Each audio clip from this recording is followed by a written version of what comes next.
நண்பர்களுக்கு வணக்கம். எல்லாரும் எப்படி இருக்கீங்க?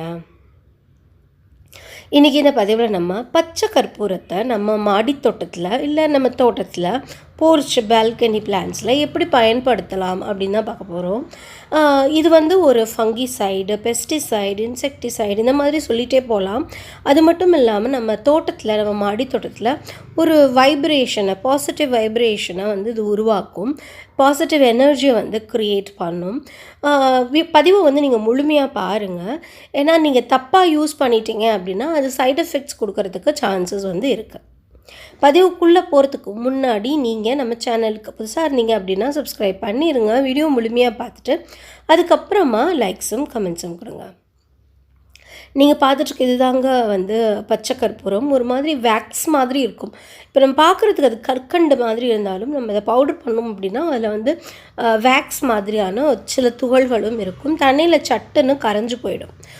இது நான் கிறிஸ்மஸ் அப்போது பூந்தி செய்யும்போது அதோடு ஆட் பண்ணுவேன். அவ்வளோதான், வேறு எதுக்குமே நான் பயன்படுத்த மாட்டேன். ஆனால் பேக்கெட்டில் பெருசாக தான் எனக்கு கிடைக்கிது. அதனால் அந்த மிச்சத்தை என்னோடய தோட்டத்தில் தான் நான் ரொம்ப வருஷங்களாகவே பயன்படுத்திட்டு வரேன். இந்த மாதிரி அந்த பச்சை கற்பூரத்தை பவுட்ரு பண்ணிக்கோங்க. நம்ம அப்படியும் யூஸ் பண்ணலாம். பட் டைம் கொஞ்சம் கூட ஆகும். நம்ம அப்படியே தண்ணியில் போட்டு நம்ம கரைக்க போகிறோம். அது கரைஞ்சி வர்றதுக்கு கொஞ்சம் டைம் ஆகும். எறும்பு பாருங்கள் கிட்டேயே வராது. இந்த பச்சை கற்பூர வாடைக்கு தோட்டத்தில் கூட இன்றைக்கி தானே உடச்சிருக்கோம். இப்போது 2 நாள் கழித்து பார்த்திங்கன்னா எறும்பே இருக்காது நம்ம தோட்டத்தில். இன்றைக்கி சாயந்தரமே கூட எல்லா எறும்பும் காலி ஆகிடும் இதோட மணத்துக்கு. இப்போது இந்த பச்சை கற்பூரத்தை நம்ம தண்ணியில் போட்டு, கொஞ்சமான தண்ணியில் போட்டு நல்லா கரைச்சிக்கோங்க. நான் பாருங்கள் எவ்வளோ சின்ன ஒரு பீஸ் தான் எடுத்திருக்கேன். அந்த பீஸ் மிஞ்சி போனால் ஒரு 5 கிராம்ஸ் இருக்கும் அப்படின்னு நினைக்கிறேன். அதோடையே கூட கம்மியாக தான் இருக்கும். இதை நம்ம தண்ணியில் நல்லா கரைச்சிட்டு அதுக்கப்புறமா 20 லிட்டர் தண்ணியோடு நம்ம கலந்துக்குவோம். இந்த மாதிரி நல்லா கலந்துருங்க. ஒரு மணி நேரம் அதுக்கு ஸ்டாண்டிங் டைம் கொடுத்துருங்க. ஸ்டாண்டிங் டைம்னா அது கொஞ்சம் நேரம் அப்படியே இருக்கட்டும். 7 மணிக்கு பயன்படுத்துகிறோம் அப்படின்னா ஒரு 5 மணி போலெல்லாம் தயார் பண்ணி வச்சுருங்க. இப்போ பாருங்கள், நான் செடிக்கு ஊற்றவே இல்லை. நல்லா பார்த்துக்கோங்க, செடிக்கு ஊற்றலை. செடியோட தொட்டி நம்ம செவுத்தோரமாக வச்சுருப்போம். அந்த செவுத்தோரமாக தான் நம்ம ஊற்றிட்டு வர போகிறோம். இதை எதுக்காக அந்த மாதிரி செவுத்தோரமாக ஊற்றுறோம் அப்படின்னா அங்கே தான் பார்த்திங்கன்னா பூச்சிகள்லாம் அடையும். ஸோ நம்ம அந்த செவுத்தோரத்தில் ஊற்றும் போது அந்த பூச்சிகள் ஓடி போயிடும், அடையாது. ஸ்பெஷலி இந்த பாச்சான், அதுக்கப்புறம் புள்ளைப்பூச்சி. இப்போ கொஞ்ச நாளாக ஒருத்தவங்க கேட்டே இருக்காங்க, புள்ளைப்பூச்சிக்கு ஏதாவது சொல்லுங்கள் அப்படின்னு. இது போடும்போதும் புள்ளைப்பூச்சி, வெட்டுக்கிளி இதெல்லாம் போயிடும். பல்லி இதுக்கு பின்னாடி இருக்கும். ஆக்சுவலாக பல்லி மாடி தோட்டத்தில் இருந்தால் நல்லது தான். பல்லியுமே கூட பார்த்திங்கன்னா இதோட வாடைக்கு ஓடி போயிடும். நான் இந்த மாதிரி சைடில் எல்லாம் வீக்லி ஒன்ஸ் ஊற்றி விடுவேன். ஸோ எனக்கு இந்த ஸ்லக்கு, ஸ்னெயில்ஸு இதெல்லாம் இருந்தால் கூட அது போயிடும், இருக்காது. இதோட வாடைக்கு இருக்காது. ஸோ நீங்கள் வாரம் ஒரு தடவை பயன்படுத்துங்க.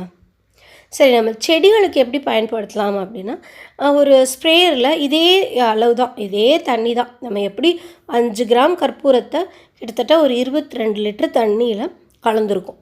இப்போது இதை நம்ம ஸ்ப்ரே பண்ணலாம். இது நான் முதலே சொன்ன மாதிரி ஃபங்கிசைடு. இப்போ எனக்கு நிறைய பச்சை மிளகா காய்ச்சிட்ருக்கு. ஆனால் அதில் எறும்பும் கூட போகுது. அதே மாதிரி இந்த எறும்புனால் மித்த அபிட்ஸ், அப்புறம் இந்த வெள்ளைப்பூச்சி மாதிரியான பூச்சிகள்லாம் போகுது.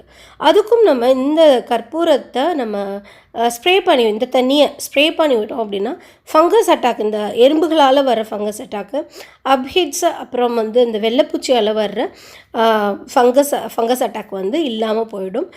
இதை நம்ம 15 நாளைக்கு ஒரு தடவை ஸ்ப்ரே பண்ணிக்கிட்டு வரலாம். கொஞ்சமாக நம்ம சாயிலில் கூட மாதம் ஒரு தடவை ஊற்றி விடலாம். இப்போ ஏதாவது ஒரு செடியில் இலைகள் சுருண்டிருக்கு அப்படி இல்லாட்டினா மஞ்சள் வட்டங்களாக இருக்குது. இந்த மாதிரி உங்களுக்கே தெரியும் அது ஃபங்கஸ் அட்டாக் அப்படின்னு. அந்த மாதிரி இருக்கிற செடிகளுக்கு இந்த மாதிரி நீங்கள் ஸ்ப்ரே பண்ணி விடலாம். நல்ல ஒரு ரிசல்ட் கிடைக்கும். அதே மாதிரி பழமரங்களாக இருக்கட்டும், இல்லை தக்காளியே நல்லா பழுத்திருக்க தக்காளி ஆகட்டும், அந்த நேரத்தில் அது சாப்பிட்றதுக்கு அணில் வரும், அப்புறம் எலிகள் வரும். அதுக்குமே கூட இது நல்லாவே ஒர்க் ஆகும். நீங்கள் இப்படி மேலே ஒரு துண்டு வச்சிட்டிங்க அப்படின்னாலும் சரி, அப்படி இல்லாட்டினா தரையில் கீழே வச்சிட்டிங்க அப்படின்னாலும் சரி, இதோட வாடைக்கு அந்த இது வராது. எலி, அணில் இதெல்லாம் வரவே வராது. ஃபங்கிசைடாக நீங்கள் தாராளமாக யூஸ் பண்ணலாம். மண்ணில் நீங்கள் கொடுக்கணும், சாயில் சாயிலில் கொடுக்கணும் அப்படின்னு ஆசைப்பட்டீங்க அப்படின்னா, சாயில் உங்களுக்கு இருக்குது, ஃபங்கஸ் அட்டாக் இருக்குது அப்படின்னு தோணுச்சு அப்படின்னா, உங்களுக்கு சாயில்லையுமே கூட நீங்கள் கொடுக்கலாம். எப்படி கொடுக்கலாம்? மாதம் ஒரு தடவை இதே மாதிரியே தண்ணி ரெடி பண்ணிவிட்டு அரை கப்பு தண்ணி ஊற்றி விடலாம். ஆனால் மாதம் ஒரு தடவை கொடுங்க, போதுமானது. எல்லா விதமான செடிகளுக்கும் நீங்கள் ஸ்ப்ரே பண்ணுறீங்க அப்படின்னா 15 நாளைக்கு ஒரு தடவை இதை வந்து நீங்கள் ஸ்ப்ரே பண்ணணுங்க. பூச்செடிகளாக இருந்தால், பழமரங்களாக இருந்தாலும் சரி, இல்லை நீங்கள் வச்சுருக்கிற அந்த போர்ச்சில் வச்சுருக்கிற இன்டோர் பிளான்ஸாக இருந்தாலும் சரி, ட்ராபிக்கல் பிளான்ஸாக இருந்தாலும் சரி, அதில் ஃபங்கஸ் ப்ராப்ளம் இருக்குது, அந்த இலைகளில் கருப்பு வட்டங்கள் இருக்குது அப்படின்னா கண்டிப்பாக நீங்கள் வந்து இதை ஸ்ப்ரே பண்ணி விடலாம் எல்லா செடிக்கும். அதே மாதிரி சாயில்லையும் நீங்கள் கொடுத்துட்டு வரலாம். சாயில்லைன்னா மாதம் ஒரு தடவை கொடுங்க. ஸ்ப்ரே பண்ணி விட்றீங்க, இலைகள் மேலே ஸ்ப்ரே பண்ணுறீங்க அப்படின்னா 15 நாளைக்கு ஒரு தடவை கொடுங்க. இது ரொம்பவே எஃபெக்டிவாக இருக்கும், மணமாக இருக்கும். இப்போ வந்து நம்ம மாடி தோட்டத்தில் வந்து, இப்போ எங்கள் வீட்டிலலாம் பார்த்திங்கன்னா ஏற்ற மாதிரி இருக்கிற மாடிக்காரவங்க வந்து நம்ம வீட்டு செடிகளை பார்த்துட்டே இருப்பாங்க, ஒரு மாதிரி கண்ணு போட்டுக்கிட்டே இருப்பாங்க. அந்த பச்சை கற்பூரத்தை அப்படியே அவங்களுக்குள்ளே வச்சுருங்க. அவங்க பார்க்குற மாதிரி இல்லை, ஒரு இடத்துல வச்சுருங்க. அந்த மனம் வீசுகிற மாதிரி கண்டிப்பாக அவங்களோட கண்ணு படாது. இந்த பதிவு உங்களுக்கு இன்ஃபர்மேட்டிவாக, இன்ட்ரெஸ்டிங்காக இருந்திருக்கும் அப்படின்னு நான் நம்புகிறேன்.